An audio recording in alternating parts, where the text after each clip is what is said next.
All right, we're going to start up here at the front of your unit. So you've got your fifth wheel hitch here. On the side of it, you do have a saddle for your 7-way. This hooks to the truck, so that way it'll give you your running lights, your brakes, your turn signals, and it charges your battery when it's hooked up as well. On the other side, you do have your emergency breakaway cable. This connects to the vehicle in a secure location, so that way, for whatever reason, this ever comes unhooked from the truck, this will pull and your emergency brakes will lock up and keep this big boy from rolling down the road. Up underneath, you do have your battery and front compartment door that doesn't stay open with this latch here. You pull a little bit back, latches into place. Up under here, you've got your 12-volt Marine RV battery that's underneath this protective box with its vent tube here. Your spare tire, which has been checked, the PSI in it is at 110 PSI. And these do not have to be torqued to the 100 foot-pounds as per the side of the sticker, and that right there, these just have to be wrench tight, okay? Underneath here, you do have also access to your front two auto leveling jacks here, the front legs. If for whatever reason you do need to get to them, they do have a silicone stopper up here at the top. You can remove that and you can actually get to the mechanism that allows you to manually crank those up and down. We'll go ahead and close this. You do have a master key lock right there, which is going to be the white or off-white key in your key ring. So you've got two sets of keys. The purple one is going to be for your door, and this one's going to be for all your slam latches and this lock right here. So you do have two of those. So if we come over here to the side of the unit, over here we've got some important stickers. You've got your VIN number, which is just like the VIN number for your car. You've got your tire and loading information, which is going to give you the tire pressure, the total PSI, and the size of your tires. And then you've got your manufacturing sticker here, which is going to give you the date that it was manufactured and who manufactured it, and all that. The tire, again, it's with the tire size, the rims, all that good stuff, and the gross weight. This compartment here is going to have your two 30-pound propane cylinders, which is full other than what I use to PDI the unit, which is to make sure the water heater turns on and to turn the furnace on. It is fed into the unit with an auto change regulator, so this right here will be red when there's no gas going through it from the bottle. There is an arrow on the side of it for your convenience right here to show you which tank you're currently pulling from. Whenever you turn your gas on, this will go from a red to this green that it is now, showing you that it is getting propane. And whenever it gets empty, you can turn the arrow to the other tank, open it up, and you can remove the empty tank and go have it replaced or refilled. Okay? You have a side pass-through compartment here, which has another door on the door side, which goes all the way through for front storage. It is heated, so you can put things in here and not have to worry about them being frozen. You do have a manual crank handle here, which is for the slides. You're going to have little holes throughout your radius metal down here, which will allow you to extend and retract in your slides if for whatever reason the motors don't want to do that anymore. And there's some stuff on the other side that we'll get to once we get over there, which is the light and all that other good stuff. But this is a pass-through, so whatever you put on this side, you can get to on the other side if you want to. And like I said, it is heated, so that way you don't have to worry about things freezing and getting stuff. So you can store like your antifreeze, your oils and stuff in here and not worry about getting frozen. Okay? We also have... Yep, you do have your auto leveling control panel right there. So what you're going to want to do when you get ready to unhook is you're going to park it, you're going to turn it on, you're going to see that light up. And so the first thing you're going to want to do is you're going to hit the arrows here. Oh, I'm sorry. You're going to hit these arrows here, and you're going to navigate to auto disconnect, and it's going to allow that. It's going to raise that front end up to disconnect once you get the hitch off. And then you can go through your settings, and you can actually just hit auto level, and it'll run through the cycle of grounding all of the jacks, and then kind of making sure that it's stable enough to where this thing is level on its own. It'll do all that on its own. And then when you're ready to retract, you just hit the retract button. And then all of these blinking lights, all four of those cardinal directions will have a blinking light to kind of show you which one is down. And then that way when the light is down, it'll show you which one needs to be adjusted manually or by the auto retract button. We'll go ahead and turn that back off. Close that door.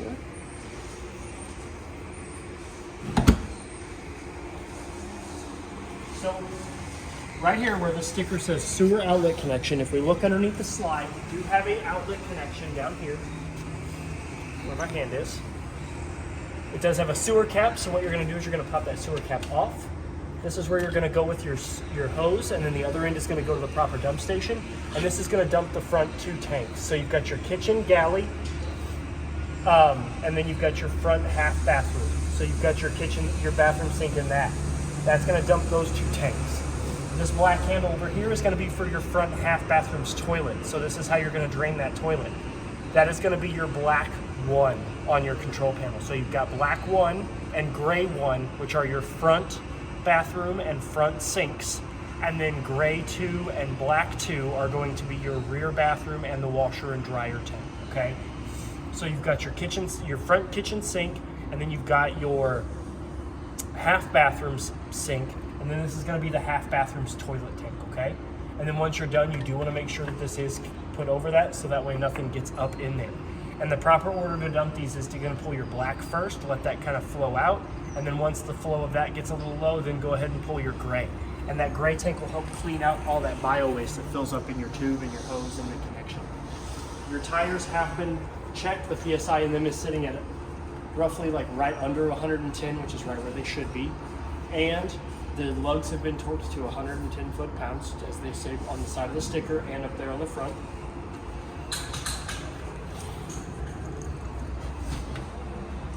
You've also got your middle pass-through compartment, which this doesn't have any sort of lights or anything in it. It is just a pass-through compartment. It does have a light on the other side, but not on this side. So if you can see that over there, that little black fixture on the wall, that is the light that's on the door side of this. But this is almost identical to the front compartment, just no auto level control panel in it. And then on this side of this compartment, you do have pull-out bin storage. So if we open it up, you've got a slide-out bin storage. So you're going to want to lift up on this little black handle. This will slide out. And then you'll able to put your totes or anything like that in there, so that way you don't have to reach up in there to get your stuff out. This is your outside spray handle, which is going to go with this water feature here, which we'll get to in just a second. So when you're done using this, you just slide it back in. This little handle will lock it into place, and you don't have to worry about it sliding open when you're ready to go. Behind that is your water control panel. So up here at the top, we're going to start up here. This is your winterizing system. So right now, when it is horizontal, this is in normal mode. So this is how your water pump is going to pull from your fresh tank. If you flip it up, that goes into winterize mode, which means that instead of drawing from the fresh tank, the water pump will draw from this line here, which is what you're going to use to winterize the unit. You're going to take this cap off. You're going to sink this hose. It does come all the way out. You're going to sink that down into your antifreeze. You're going to turn your water pump on, and that's what's going to allow you to winterize and de-winterize your unit. We're going to go ahead and flip that back into the normal position. This is your water filtration system there. You do have a water filter on the inside of the unit. I do not put them in there because I don't want them to start being used before you buy your unit. So what you're going to do is there is a wrench inside. You're going to pop this little locking mechanism out. You're going to take the provided tool. You're going to slide it up over this canister. You're going to undo the canister. You're going to turn it. You're going to pull it out. The filter sits down inside, and you're just going to replace it. And then what that does is it helps you filter out your water in case the place that you're staying at doesn't exactly have the cleanest water. You've got your city water fill here, which is where you're going to hook your hose and regulator. And I always recommend a regulator because it keeps the water pressure between 40 and 50 psi. And that's a safe range to keep the lines in your unit from disconnecting from one another when the water hits them. You've got your fresh tank water fill here, which is where you're going to hook that same hose and regulator. And that's how you're going to fill your fresh tank.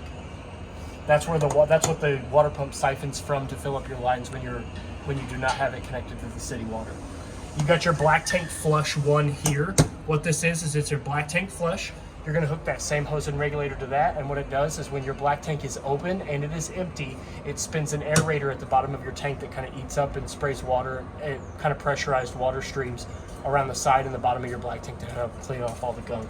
And then this right here, that's a black tank 2 flush. It's the same thing as this one. It just cleans out the rear bathroom's black tank, okay? You do have coaxial outlets here on the outside. So if you do want to, if your park is providing you with satellite or cable, you can connect the coaxial from their port to either one of these, depending on what they're providing you, and you'll be able to get that TV service on the inside and outside of your unit, okay? And then the next to that is your outside shower / outside sprayer. So your outside sprayer does have 2 little teeth here on either side of the valve. So you're going to line those up with the 2 notches that are on the faucet. You're going to put that in, and you're going to rotate it clockwise, just a 1/4 of a turn. That's going to lock your hose into place, and it's going to push the little water valve there that's going to allow the water flow. So you've got hot on your left and cold on your right. And as soon as you turn these on, whether you're connected to city water or you've got your water pump on, You're going to feel this pressurized with water, and then you'll be able to use your outside sprayer. To unhook it, you're just going to rotate it counterclockwise, and it's going to pull itself out. Underneath that, you do have your rear black tank flush valve and your rear gray tank flush valve. I know it says gray 1, but it should be here. It should say gray 2. But this is going to drain the not only your washer and dryer tank, but also the tank that holds your shower water and your bathroom sink water in the back of the unit. Okay. So you're going to pull this one first, let this one get a little lower of a flow, and then go ahead and pull this one like I said at the front sewer connect. This will help clean out whatever's left of in the connection from this one right here. If you want to run your hoses and your lines up through while you have the door closed, you do have a fin hole right here, so that you can run your hoses and your cables up through this, and that way you don't have to keep this door open the entire time you're camping. Okay. And then go ahead and stick your water hose back and pull out the compartment. You do have a motion sensor light up there as well, so as soon as you open this up, that light's going to detect either motion or light, and it's going to go ahead and turn on for you. And it'll go off after about a minute of this door being closed. So you do have a 50 amp short cord here, so what you're going to do to plug it in is you're going to want to make sure that this ring is all the way against these two fins here. You're going to push the cord in, and then you're going to give it a quarter of a turn clockwise, which is going to lock those prongs into the outlet. And you're going to take this ring, and then you're going to rotate it clockwise all the way until it gets tight up against the side of that outlet. Okay. What that does is it creates a nice tight element seal that's going to keep the water, dirt, bugs, all that good stuff from corroding and short circuiting out your connections. To undo it, you're going to rotate it counterclockwise, pull the ring up to the fins, rotate the whole plug counterclockwise, and remove. Once you have it removed, you do want to make sure that the lid over the outlet is closed, because what that does is it prevents all that stuff from getting in there when you do not have it plugged in. Up underneath the bottom here is right here where my hand's at, you do have your two low water drain points. You have the red one for hot and the blue one for cold. Those are the two lowest points in the lines of your unit for water to leave. They are used for winterizing and de-winterizing of the unit. When they're winterized, you open them up and it allows the excess antifreeze to come out and excess water to come out if it were to freeze out, and it has somewhere to go. But when you're ready to use the water lines of your unit, you do want to make sure that those are closed, because as soon as you go to fill your fresh tank or have your city water connect going, the water will come out of there. So you do want to make sure that those are closed when you're ready to use your unit. This panel back here is your Suburban Insta-Heat water heater. So we're going to go ahead and flip it on. So you've got a switch here, O for off, I for ignition. Every once in a while, you do want to make sure that your little fuse cap here is tight. And then if you ever want to see if there's water in your water heater, you can pull this valve here, and you'll see water kind of come out from behind this little panel here. It's fine water. The water is it's designed for there to be water in there. So you can see if you've got water in there, and then you can go ahead and light your water heater. Your unit is prepped for a Furion backup camera if you do want to purchase one of those from the store, as well as a Lippert on-the-go ladder receiver. That is for an extendable ladder that holds up to 500 pounds that you can attach, and it telescopes down, and you can easily get on your roof. I say that because the roof is the life expectancy of your unit. You should really get up and reseal and check your roofs every 90 days. You want to get up there and make sure that there's no cracks, no bubbles, no holes, anything of that in your roof. The better and more taken care of your roof is, the longer that your camper will last you. Okay? In this compartment, this opens up actually to the rear of your rear storage / outside kitchen compartment. Much larger storage compartment. Like I said, all of these slam latches here lock with that off-white key on your key ring. And then this is a sewer hose connection storage container. So it's got rotating lids. You can pull them out, unlock it, go ahead and pull them out. It's kind of stiff. You can store your sewer hose in here, so that way you don't have to keep it in your side storage and get everything else all yucky.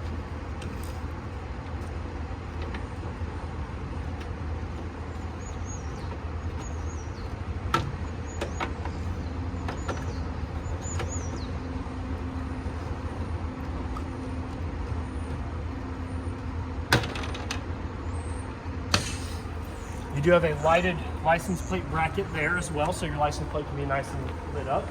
You've got two JBL outside speakers that are connected to the stereo and the Bluetooth stereo on the inside. So if you connect your phone to that or any other Bluetooth device, you can get whatever music you're listening to on the inside of your unit, on the outside of your unit. We open up this compartment here. This is your outside television. You do have a cable outlet right here, your coaxial. So whatever TV services you are getting on the inside of your unit currently, you can get on the outside of this TV here, as well as a 110 GFCI protected outlet to power the TV. This TV and the TV on the inside both are made by the same manufacturer, Sansui, so they also have the same remote. So either remote will work on either this TV or the inside. So that way, if you ever lose one, you know that both remotes can work on either television. When you are in travel, you do want to make sure that this latch is around the television to keep it from rattling around and hitting the door and doing damage to the door of the TV and so forth and so on. You do want to make sure that these little foam pads are on either corner of the TV so that way you don't do damage to it. Lower that back down. This is where the cool stuff is. So if we open this side compartment up, you do have a 110 Everchill refrigerator here. This refrigerator only works when the unit is plugged in. Got a temperature control dial here. Off is obviously going to turn your refrigerator off. Coldest is going to be the coldest setting you can put it at, okay? Next thing we're going to go over is that there's a motion sensor light there as well as a 110 outlet there, so you can plug in any sort of outside appliances you need to. But in order to get access to your outside kitchen, you're going to lift up on the latch, just like on the other storage compartment. You're going to pull this whole assembly out. And if you look over here on this side of it real quick, it actually has another locking mechanism that once you pull it out so far, this bar drops down and it locks it to keep it from sliding in once you're using it. In order to push this back in, you do need to lift up on this and then push it back in. Now that we have this out, you do have a kitchen sink out here that works off of either the water pump or the city water connect, and it drains into that tank that is labeled gray 1 out here on the water thing and gray 2 on the control panel. You have hot on the left and cold on the right, and it does have just a friction stopper that sits down in the drain. But there's more. There's more. You do have an outside grill, so in order to access your outside grill, you want to lift up on the red flag, pull your outside grill combo out. Then you can actually lower this back down to keep it from going back in once you're using it. And then you have your LP Quick Connect hose, which you're going to pull back on the black ring, exposing the ball bearings. You're going to push that onto the male end. You're going to let that become flush. I always give it a nice gentle tug just to make sure it doesn't come off. Then you're going to take the other end of the hose, and you do have an LP Quick Connect down here. So you're going to do the same thing. You're going to push back, reveal the ball bearings, stick the male end in, let that become flush, give it a nice gentle tug, flip the lever. The lever is the most important part because once you flip the lever, not only does it lock this from becoming disconnected, but it also allows the gas flow from the tanks to come out of this connection here. So now that we have that connected, we're going to come over here. We're going to pull the drip tray and all the hardware out. So what you're going to do is you're going to push in. You're going to go to light. Normally you'd leave the drip tray in, but it's all covered with plastic. Yes, so. yes. So you push in. You're going to hear it gas escaping. Go ahead and lift that up. Maybe you can see it. There it goes. There it is. It's lit. And then This place is lit. this place is lit. We'll go ahead and turn that off. And I always recommend to people, once you're done using it, never immediately put it up. Let it cool down first, and then you can slide it back in. But we only had it lit for a few seconds, so I'm going to go ahead and disassemble it. To do that, first thing I'm going to do is I'm going to come back down here to the bottom. I'm going to flip that lever back, which is going to stop the flow of gas coming out of the quick connect port. I am then going to push back, releasing the hose. I'm going to take the silicone stopper and I'm going to push it over the end of the disconnect line. And you have to put it on this one too. Yep, you always want to do that too, and I always say that, and I always forget to, but it's a very important step because mud daubers will get into this just like they will your furnace vent, and they love that stuff. They will get in there and they'll build a little nest, and when you go down there to do that, one will be poking his little head out the end of that. To have a little party. And then you're going to do the same here. You're going to disconnect this, pull this out. It's slid all the way down, but you do have a silicone stopper on the end of this hose too. Fit it in that hose. You're going to lift up on that red flag. You're going to push your stove back in. Oop, let me put the drip tray back in there.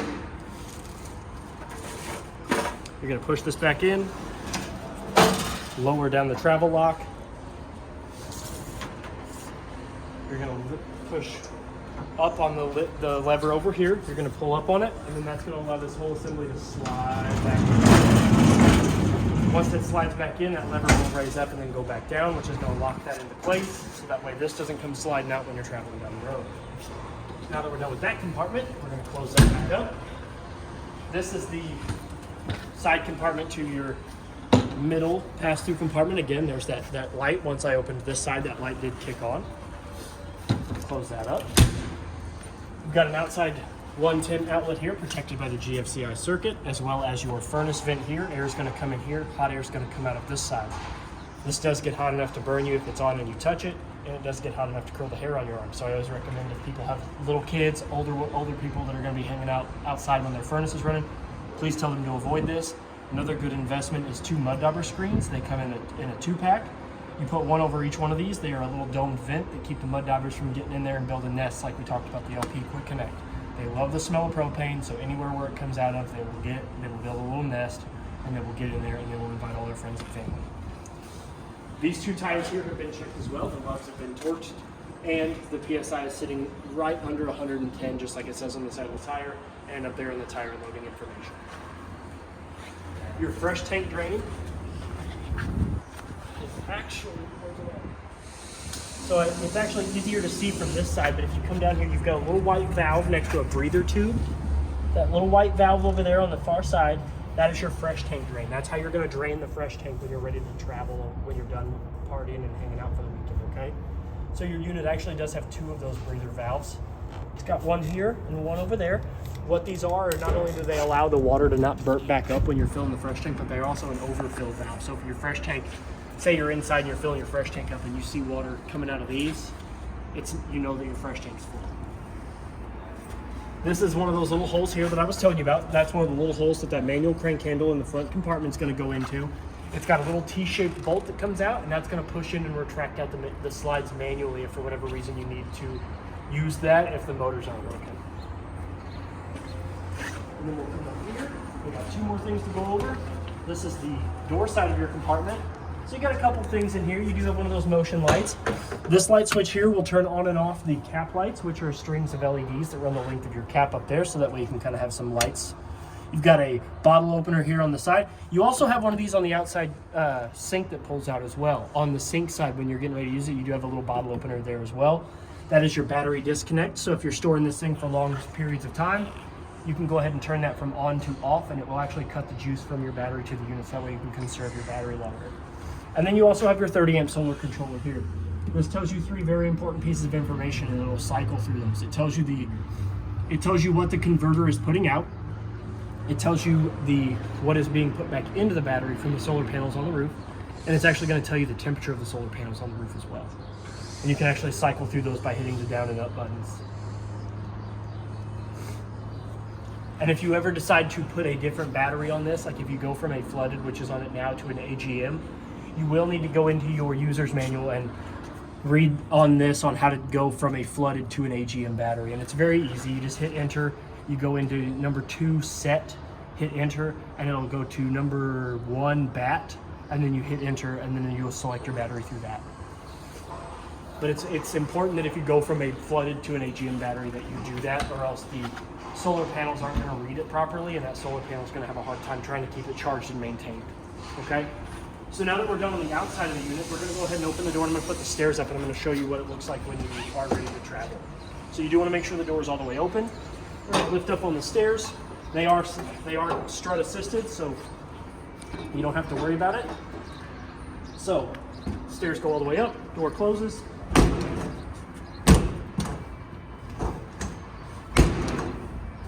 Handle goes in front of the door. This is what it looks like when you're in a travel position. When you're ready to go in your unit after you've gotten to your destination, you're going to lift up on the handle, swing it out. You're going to open the door all the way up as much as you can. You're going to go ahead and grab the black handle. I'm a little taller, so I'll usually end up grabbing the next to the next bottom step. Bring your steps down, and the first thing you want to look at is you want to make sure that the black plate here is flush with the silver threshold of the unit. If for whatever reason that is not flush, you can come down here to the bottom of the steps, and under each leg here, you do have 2 silver tabs that allow you to articulate each one of these legs 15 to 18 points. So no matter what the incline is that you're parked at, these legs should be able to provide you with a flush entryway. If it's not flush and you go to try to close your door, you run the risk of damaging the bottom side of your door, both not only your screen door, but also your main door as well, okay? So now that we have that out of the way, we can go ahead and come up inside the unit. First thing I'm always going to point out is you do have a fire extinguisher there by the door in case of emergency inside or outside. You can quickly access that. We're going to go ahead and turn on some lights while we're in here. So your interior lights are going to be this big button here. And next to that, you do have a dimmer switch, which if we manipulate that, you can kind of control the brightness of the interior lighting, okay? So now that we have that out of the way, we're going to move down here first. So you've got a string of buttons here. This first one here is going to be the level of your fresh tank, which it's going to read off of the E 1/3, 2/3 full. It's going to show you full because I left water in it so I could show you the instant heat water heater. The next one here is your battery button. That's going to go off the L, F, G, and C. As long as it is plugged into the 50 amp short cord, it's going to read full because it is charging. If you want an accurate reading through this button here, you're going to want to unplug that 50 amp short cord. This next one here is your black one. That's going to be this bathroom right here. That's going to be the toilet in this bathroom. Black 2 is going to be the rear bathroom. Gray 1, again, is going to be not only this sink that's in here, but also your kitchen sink. Gray 2 is going to be not only your washer and dryer in the back, but also the sink and the shower in the back. And then the auxiliary tank is not used. It is prepped for an auxiliary tank, but it does not have one. Then we've got a string of switches down here. We're going to start over here with this first red one on the left. That's your water pump. So if we flip that on, the light's going to illuminate and it's going to start siphoning from the fresh tank through the lines of your unit, okay? When you are connected to city water, though, you do not need to use your water pump. It will automatically pressurize through the lines. It skips the water pump and it immediately goes into your lines. The next button here is your tank heater. So this is a heating pad at the bottom of your holding tanks. It is not a replacement for a hot water heater. You still need to use this for your hot water. All this does is keeps your holding tanks from freezing if it gets below 32. The tank heater does not allow those holding tanks to get below 32 degrees, okay? The next one here is going to be the accent lights along the top of the slide in the kitchen and as well as around the bar. This light here is going to turn on the two sconces above the kitchen table. And this light here is going to be the string of LEDs that run the length of your awning tube. So now that we're on the awning, I'm going to go ahead and I'm going to run it out just a little bit so I can show you. So you do want to make sure first off that the door is partially closed because the awning arm is right here. So I'm going to run it out just a little bit. We're going to go over the instructions on your awning. So I'm holding out is what I'm doing. So out is going to extend out your awning. So I'm not going to be able to run it all the way out because that Solaire is there, but I am going to get it close enough as far as I can. Maybe I can get it all the way out. Maybe I can clear the top of that Solaire. Looky there. Look at that. So that's how you're really going to want your awning. Then not only does that allow that skirt to provide you with as much coverage as it can, but it also provides your canvas on the top of the proper amount of slack to not pull itself off of the roof or come unattached from the tube itself. So while I have your awning out, your awning has two bottom arms on those two lateral arms. I don't know if you can see them over there. That bottom arm over there, the one that, so you've got that one and you've got the little arm that's at the very bottom. That's actually a pitch arm. Each one of your awning arms has one of those and you can pull down on them. And what that does is it brings whatever side you're pulling down on, it shortens that distance so it brings it down. So say you've got rain coming in from the front, you want it to go off of the back. You pull the back one. Now all the water is going to go off towards the back of your awning. You've got water coming in from the back. You pull down on the front one. Water's now going to come off this side of the awning. If water's coming in from the front and you want it to go back down and not hit the door and all that stuff, pull them both down. What that does is it creates a whole pitch in your awning for both sides. It keeps them pretty equidistant from one another, so that way you've got a steeper front awning and it keeps the water and the sun from coming in from the front. But when you're ready to retract your awning in, you do want to make sure that those are back into the default position, which is straight. Just like they are like they are right now, you do want to make sure that they go back into that default position. And to do that, all you do is just push up. They can't go anything higher than this. They can only go down. They can't go back up. So you just push them back up and bring your awning in. And I always tell people that if you're going to step away from your camper for more than 5 minutes, bring your awning back in.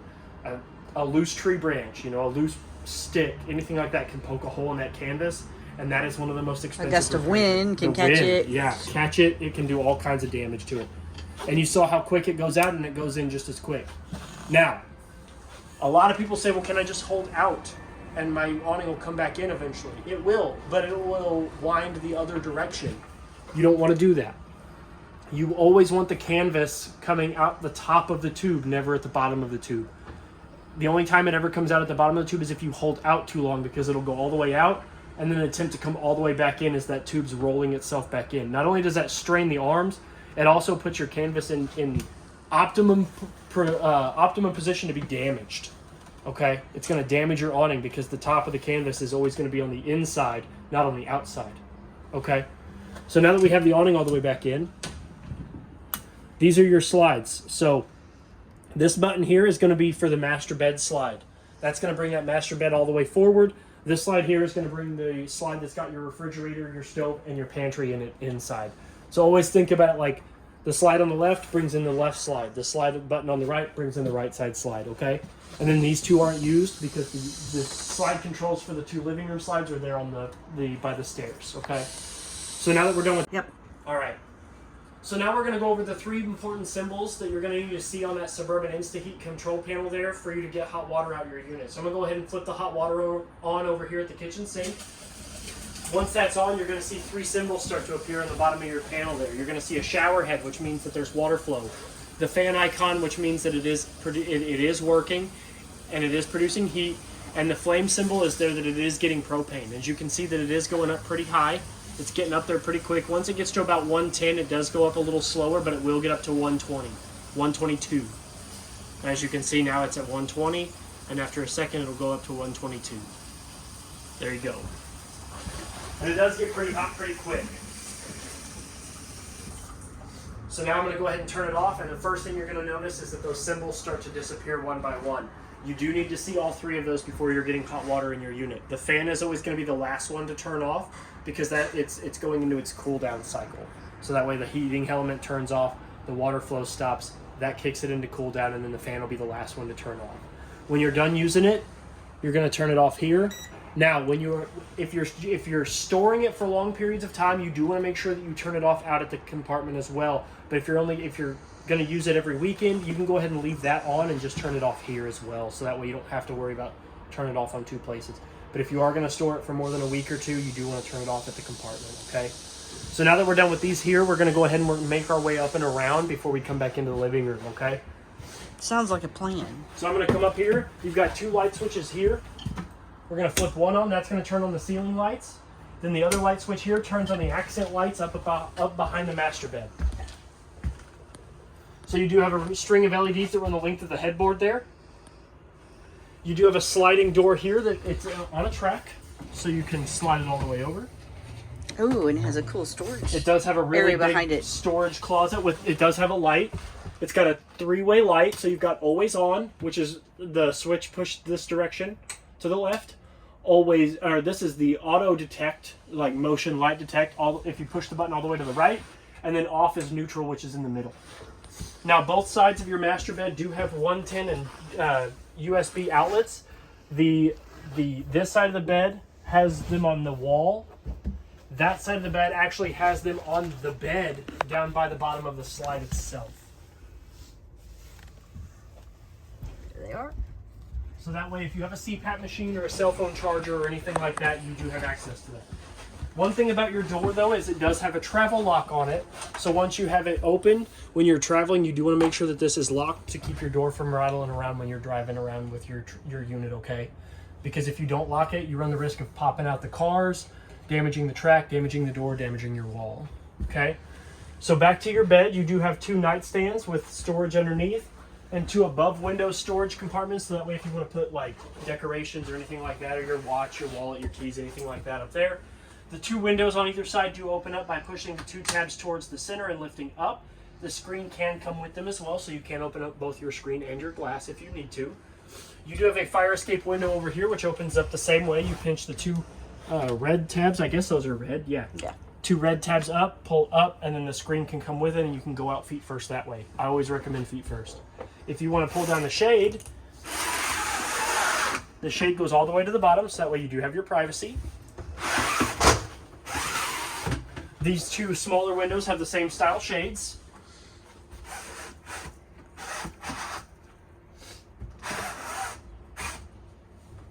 You do have a 110 outlet on this side of the dresser, as well as 5 identical drawers down the bottom of your dresser. Pretty deep.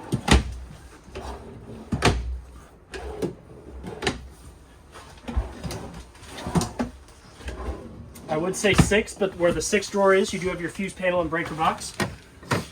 Most important one you're going to want to look at is the GFCI. So for whatever reason, any of your GFCI outlets, which are going to be any of the ones that are on the outside of the unit or any of the ones that are around water, where water could come out, that's what's going to be protected by the GFCI circuit. So if you're in the bathroom and you plug in your curling iron or whatever and it doesn't work and your outlet doesn't work, go ahead and either trip the button at the outlet or come over here and make sure that the breaker itself didn't trip.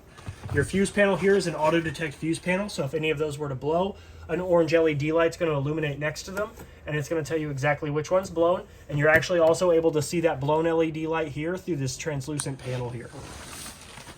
Your TV backer is up on this slanted piece of wall here with a 110 outlet and a coaxial outlet there, so you can plug a TV with a TV mount up here. You do have a open mirrored closet here, so you can hang up your clothes. Your thermostat here on the wall is for the air conditioner in the bedroom only. So you do have off, if we wake it up, off, cool, and dry cool. So dry cool is like a dehumidified cool. It's not going to be as moist. It's not going to be as damp air. Cool is going to be your standard air conditioner. And then you've got high auto, low auto, high and low. I never recommend low and low auto. I always recommend high and high auto. High auto is going to kick that air conditioner off and on once it gets to that certain temperature you've set it at, and high just runs all the time. I'm going to go ahead and kick it up. I don't need it to be 35, but it goes all the way up to so your temperatures go all the way down to 33 and as high as 99. I don't know why anybody would ever want it 99 here. I don't either. This is your max air fan for the bathroom fan. That opens and it turns on and off your fan. And then you've got your light switch here for the bathroom lights. So you, oh no, that's the LEDs above the bed. My bad. My bad. I always got that confused because I think the bathroom lights are there. That's the accent mirror lighting, and that is the lights in the bathroom themselves. We open up this closet door to the bathroom. This is a closet / where your washer and dryer prep is at. Each one of the outlets for your washer and dryer is both a GFCI resettable outlet. Now, when you do plug in a washer and dryer in here, do not plug both of them into one outlet. One is for your washer and one is for your dryer. You never want to have those both on the same outlet, okay? You do have storage up here for your clothes as well as a rack. Your washer and dryer hookup is right there. We're going to close that up. You do have a same style of door as the bedroom door is. Pull out the travel lock. It will slide open and meet the magnet. Hello, magnet. You do want to make sure that this is locked when you're in travel. We'll go ahead and turn that bathroom light back on. You do have cabinet space here, as well as another GFCI protected 110 outlet in there, as well as a Wi-Fi. So if you do want to prep yourself for Wi-Fi, that's where it goes. 3 drawers down here. Furnace vent underneath that. Quick reminder, all of your furnace vents in the unit are going to be the black vents on the floor. All of the air conditioning vents are going to be the white ones on the ceiling. Okay? You do have a rather nice big old shower. Big old shower. Which, if the water pump's still on, which I think it is, we're going to go ahead and undo the travel lock. We're going to go over that real quick. So you've got your travel lock. That's what it should look like when you're traveling down the road. When you're ready to use your shower, pull back on the spring-loaded latch, lift up. That's going to undo the tri-fold glass shower. We're going to go ahead and I'm going to pull the shower wand out so I don't drench me or Patty with it. Turn the shower head. To draw water, you're going to go ahead and pull up, which is going to power the wand. You can turn this square here to change the modes. So you've got shower mode, just the shower head, just the front body, and then back to just the wall. Wow. Yeah. Prepare to get clean with that guy.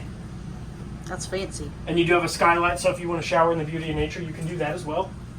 And I like to always recommend that anytime you're not using your shower, just to force a habit, you go ahead and put it back into the locked positions. That way you don't forget it when you are ready to travel. You've got a 2-portion valve toilet. We lift up, put your foot halfway down on the pedal. It's going to fill the bowl, floor it, it goes into the black tank where it belongs. Plenty of storage down behind the toilet, more storage underneath the sink, as well as a sink, stainless steel basin sink with the same friction stopper. Hot all the way to the left, cold all the way to the right. To draw water, you lift up. 110 outlet right there with the GFCI master switch, so you've got a test and reset button that's there. Coat racks over here on the side, or towel racks. This latch across the bed, that is actually for the bar stools.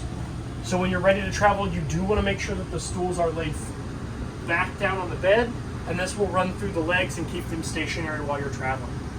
So, and they connect to the underneath over here on each side of the bed. And you just set the stools down, run the line through them, tighten it back down. That way your stools don't rattle all over the building or all over your unit when you're driving around it. So now that we're done with that, we're going to come down here. We're going to go over the 3 panels that are right here. So you've got the same style of Coleman Mach thermostat that we had in the master bedroom, only this one got one more feature.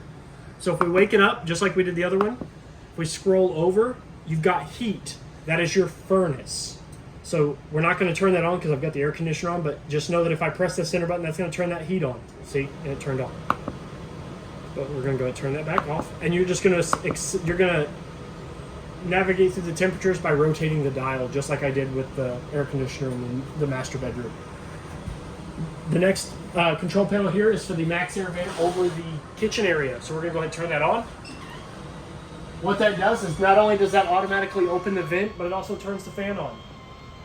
So if you want the fan on, you hit fan on, it turns the fan on, opens the vent. If you just want the vent open, say you're cooking and you want, let some of the smoke out from the grease, you can just hit vent open and that will just open the vent.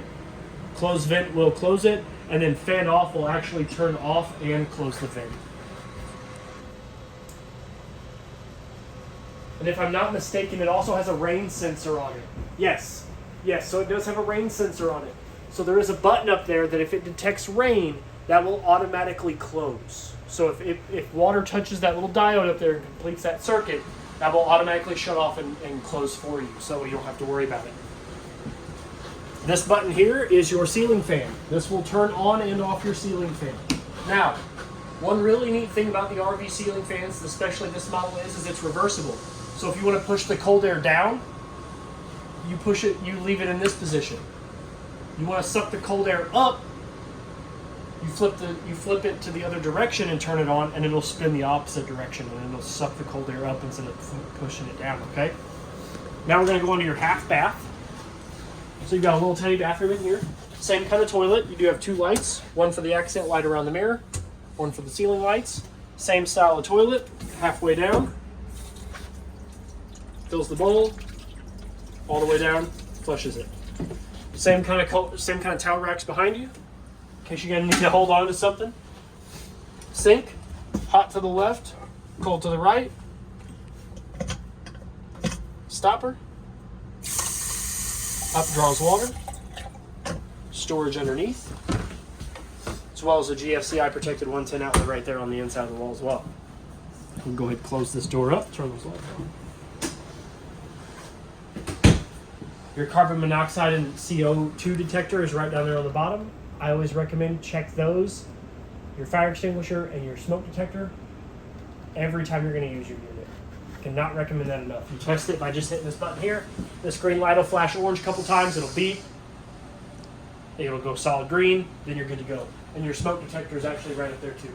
You just hit that little D-shaped button. You'll test it. It'll beep loudly, and then it'll go about its business. Your refrigerator has you touch any of those 4 buttons, it'll let you know what the fridge temp is. It'll let you know what the freezer temp is. You've got your function button here and your lock. So right now it is currently locked. It is set to auto lock after 30 seconds and not being messed with. So to unlock it, you're going to hold the lock button for 10 seconds. 5-10 seconds, it's going to turn off. Now you can change that. You can change the temperature by tapping the freezer button or the fridge button. It'll go from 32 all the way up to 43.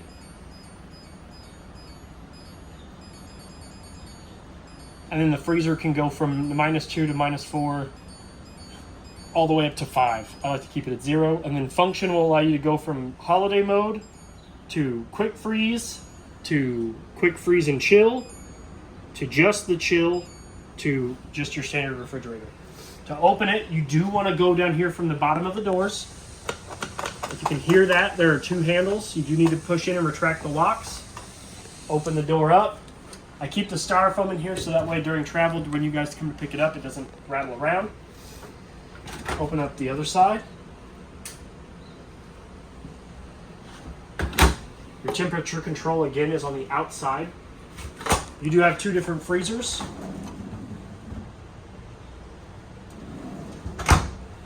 They also have push button locks, so you do have to recess the handle. And this one here is your other freezer. Beside that, you've got a little cabinet space, which does, be careful if you're going to cram stuff in there, because that is the 110 cord for your refrigerator. Or not your refrigerator, your microwave. Now onto the refrigerator. Now onto the refrigerator, yes. Yes. You do have a glass spin top microwave, just like the ones at home, except this one is also your vent and light for your stovetop. And it'll tell you up there whether it's off, high, low. Your light is on and off. And this is your timer button. And this is the settings button for your microwave. You do have a 110 outlet and a USB outlet there on the side for counter space. You do have your nice Furion freestanding gas range. So to light your stovetop, you're going to turn on the light button. You can push in, go to high, hold it there for 5 seconds, let the thermocouple get nice, good and hot, rinse and repeat. High, turn on, let it sit. High, turn on, let it sit. High, turn on, let it sit. Okay? We'll go ahead and turn those all off. This is your oven control. I can't really show you where the pilot light is on that when it looks like it's lit, because it is actually underneath this panel here. But you can push in, turn on. You can actually kind of see it down there. I don't know if you can see it through those grates or not.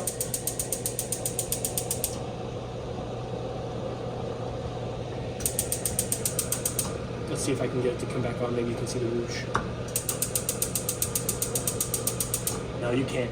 But you can if you're if you're looking at it from a certain angle, you can actually see that pilot light turn on. But just know that it does work just like the stovetops. You do have to hold that gas on for just a little bit for it to come on, okay? And then you can actually, if you pay attention and you learn to look at it from the proper angle, you can actually see that pilot light come on, so that way you're not sitting there for 5 minutes trying to hold that on. To light it, you do want to hold it to min though. Some pull-out drawers here.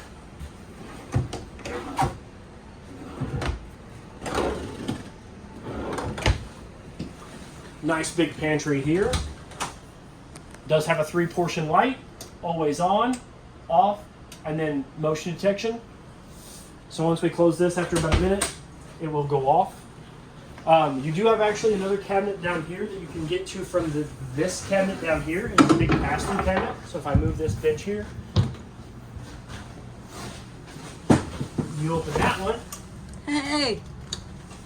I like to say this is like where the kids' snacks can go. So that way you can put them in this side and the little heathens can come up the stairs, get them, and go right back out to playing outside. 5 above head cabinets. It's actually one single cabinet with 5 individual doors. So that way you don't have to worry about where you put it. You can just reach in there and grab it. Again, your nice big stainless steel basin sink with the stopper. It just sits in the hole. You've got the robot face here. You've got hot all the way down, cold all the way up. Just follow the dots. And then to draw water, you're going to pull back on the robot's nose. Your sink does come down into a sprayer, so if you've got the water on, you can hit that button and it'll go into a sprayer, so you can spray your kids, your wife, your grandma, your dog. A light switch over here turns on the lights. Window here that's got a meet in the middle shade.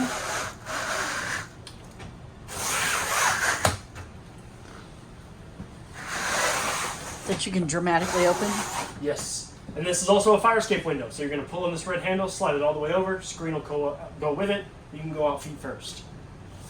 That window there opens as well the same way. You grab the little black handle in the middle, pull towards you, slide the window open, slide the screen open. You can't get out that window. Well, I mean, I guess you could. If you were really small. Really small, you could throw the kids out that way. It's got a shade here you can pull down. Now that we're done with most of the other stuff, you do have cabinet space under here. Let me get to that before we move on to the living room. You do have sink covers that will sit in the recesses of your sink so that we can provide you with more counter space if you want to. More space there, 3 pull-out drawers here. This one's got your 2 TV remotes and your fireplace remote. Again, these TVs, both the TV up there that we'll get to in just a second, and the TV outside, both run off of the same remotes, so you have 2. This is your fireplace remote. I don't know if I can get it to work from here. There it goes. So your fireplace has the red button is your on and off. This is going to let you change the temperature. This is going to let you set a timer between 30 minutes up to an hour, up to 9 hours of interval time.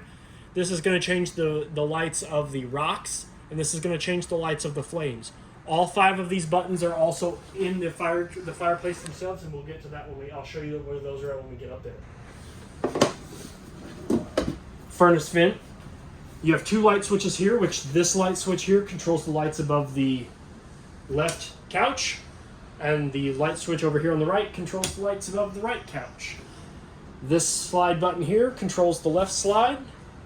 This slide button here controls the right slide. They are on Schwintek motors. And we have a separate video that we will put with this that shows you how to troubleshoot your Schwintek slides. Yes, ma'am. We'll come up here. Now that we're in the living room of the unit, you've got a couch here which does recline. So in between the couch and the arms, you've got a black lever there and a black lever here. You pull those, and each one of these do recline independently, as well as their own respective cup holders. A window here with that same pull-down style shade. It opens by pinching the 2 tabs towards themselves and pull it upwards.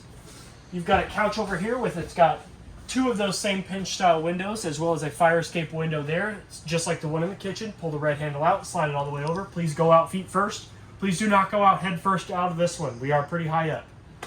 This couch here, I'm going to move these pillows. I'm going to actually set them on this couch. Move the couch cushions off. This couch, I'm only going to do this to one couch, but this couch and that couch are identical. They both do the same thing, okay? So what I'm about to show you applies to both couches. So you're going to lift up on the bottom, pull up, pull the landing legs out, lay it down, flip the back of the couch downward.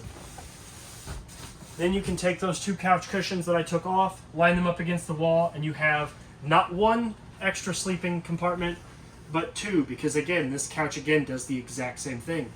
When you are using the couches as an extra sleeping spot though, do not use the fireplace. The fireplace is too close to these, and the heat from your fireplace will melt the vinyl on your couches, okay?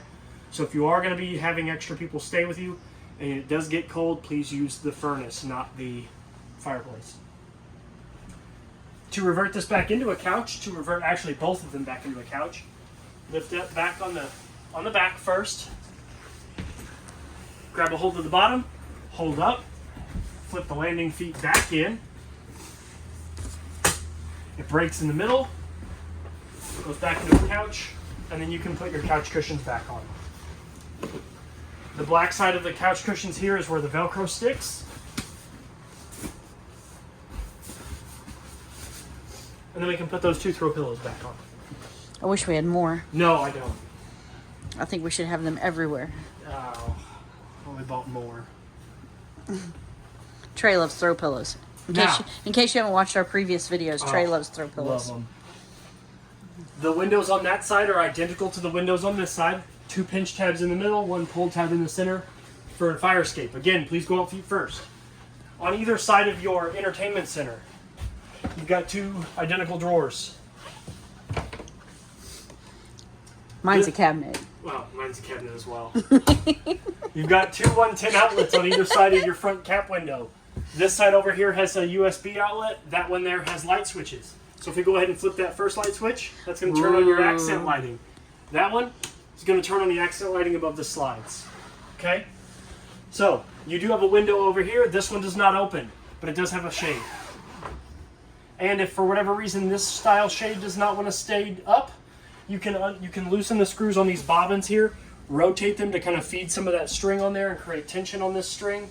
And the more tension is on this string here, the better this will stay up. We've got a button here. It's my favorite button. This is my favorite button. So if you press it, the TV dramatically rises from the depths of the cabinet. that's a big TV too. That is a giant TV. And again, it and the outside TV are both produced by the same people, so both of those remotes will operate both the outside TV and the inside TV, so you don't have to worry about which remote is which. And they are Android and Google powered TVs, so you can get all your streaming services, Hey Google Assistant, all that good stuff. And then to bring it down, In case people come over and you don't want to watch TV with them, hit the switch. yep, There goes the TV. this is your JBL Bluetooth stereo. I'm not going to call it a Bluetooth radio because it does not get AM FM channels. It is just a stereo. You can only connect Bluetooth devices to it, such as your phone or any other sort of multimedia device, or your laptop or whatever else you've got that has Bluetooth capabilities. 2 cabinets on either side of the fireplace. Mine's a drawer. Ah! Ah! And then your fireplace. So your buttons for your fireplace are here on the inside. So you've got your power button all the way here on the right. This is your flame color button. The F is for flame. Then you've got L for, I don't know, layer. Lava rock. Maybe. This is your temperature control. So this one allows you to go from off to low heat to high heat. And this is your timer button. So it starts at 0 hours, which means always on, to 30 minutes, which it'll kick on and off every 30 minutes. And then it goes into hour increments all the way up to 9. Well, thanks for listening to me go through your unit with you. My name is Trey here at Parkland RV. If you have any questions or concerns, please feel free to reach out to me here. Sorry about my voice. I've been dealing with allergies. Happy camping and good luck. Thank you.